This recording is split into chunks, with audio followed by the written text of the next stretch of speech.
Yeah, so Kroger left a big, huge chunk of dry ice in my bag.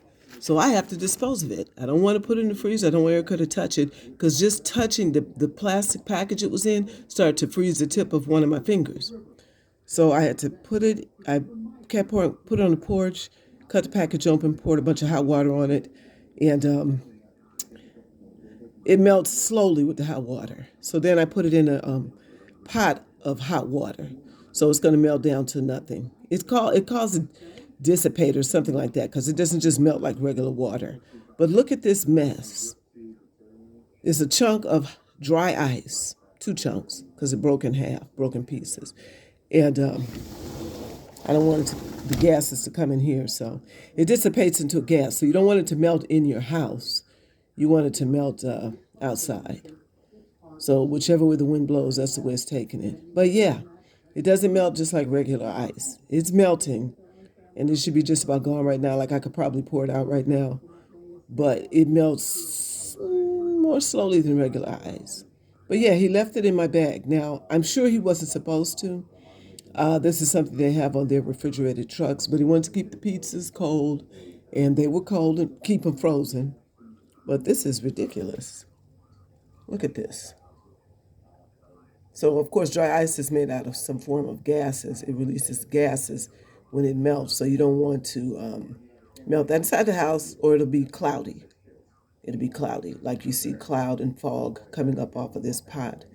And that's, you know, going to be through soon. I don't know how soon, but I could pour it out now and then you could see exactly what's left of the chunks of dry ice, which I would hope wouldn't be much, but it sure puts out a lot of fog, because that's not smoke, it's fog, it's wet, it's cloud.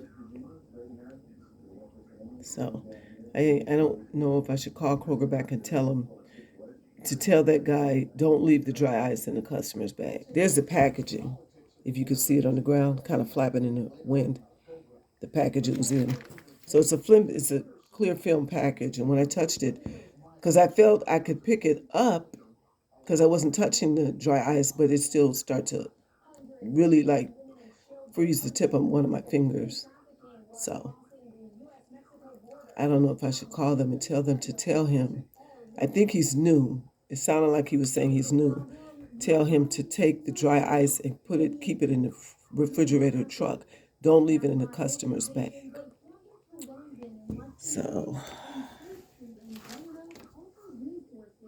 again, this is Crystal on the Blood of Jesus channel here in Douglasville, Georgia. And I'm about to pour out this pot just to see how little the ice has gotten. As long as it's not blowing back this way, because I don't want the gases to come in here. And it is blowing back this way, sort of, right now. Yep. That's amazing that that does all of that. This package right there.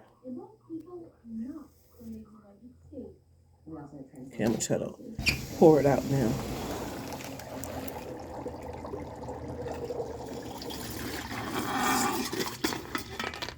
Okay, so it's half melted now. It's half as big as it was when I first put it in this pot. We have stray cats to come over here to eat. I don't want them to touch it because they're going to lose a paw if they touch it. Their paw's going to freeze. So there it is, still smoking. I guess I could still put more water in the pot, put the ice back in the pot for the sake of those cats so they don't come over here curious, because what would they know? They'll sniff it, put their nose on it maybe, and lose their nose or something. This is Crystal on the Blood of Jesus channel. I said the Blood of Jesus channel.